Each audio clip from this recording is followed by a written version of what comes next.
I'm better now. Yeah, definitely better now.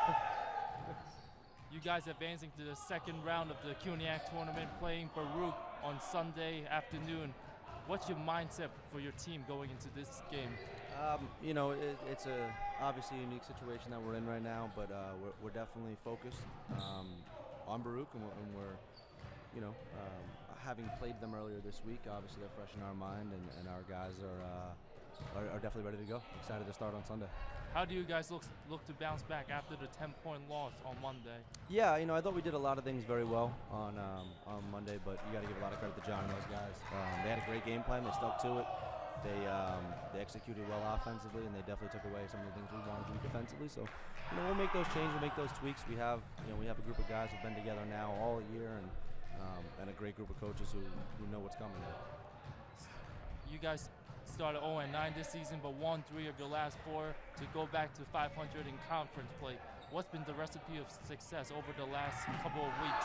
Hard to point to just one thing in particular, but I think our guard play has really been great. Mike King has emerged as a premier point guard in this league.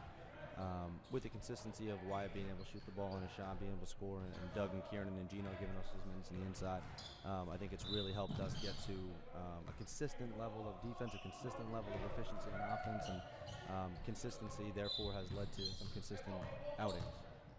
What's been some of your most enjoyable moments this season thus far? The wins obviously come to mind, but I think we've had some really great practices lately. We have a focused group who is not just happy to get a couple wins, not just happy to be in the playoffs.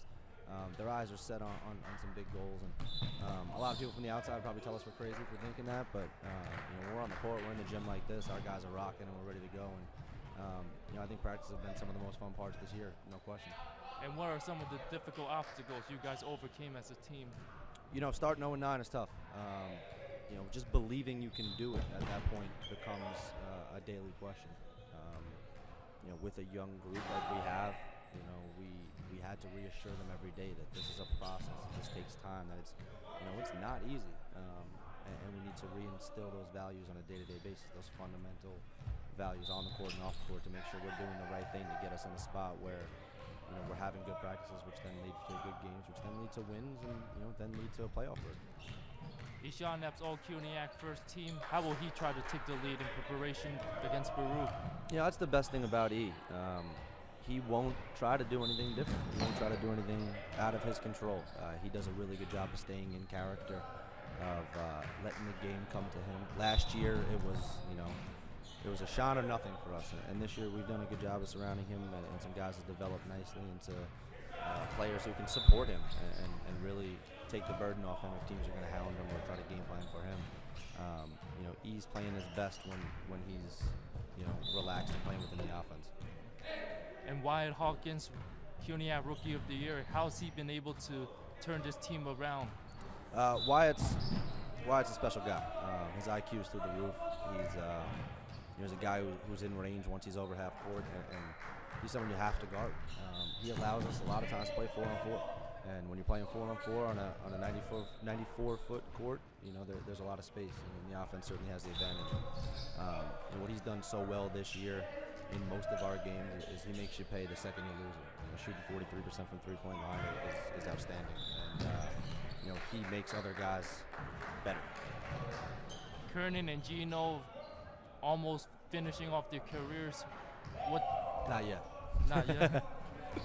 But yeah, they're close to it. Two guys who, like we talked about with them in the locker room on senior night, helped me build the vision for this program. Gino being with me for 3 years, and he'll be the first one to admit we didn't always see eye to eye, but always had the mutual respect for each other. Gino's one of the hardest workers. You can see it on a day-to-day basis. He's a 5'11", 6-foot power forward. That's not easy to do. He's developed his game to be able to knock down a three. He's developed his game to be able to drive and kick and do some of the things that he couldn't do a couple years ago. He was a very situational player as a sophomore, and he's a guy I could put in any position on the court, guard any position on the court, run any play from any spot. He's truly a coach on the floor. And Kieran is a guy who took a chance on us. Was at a Division II school, wanted to change the scenery, wanted to follow his major, criminal justice, a little bit more on a higher level. And you know, he's a guy who again,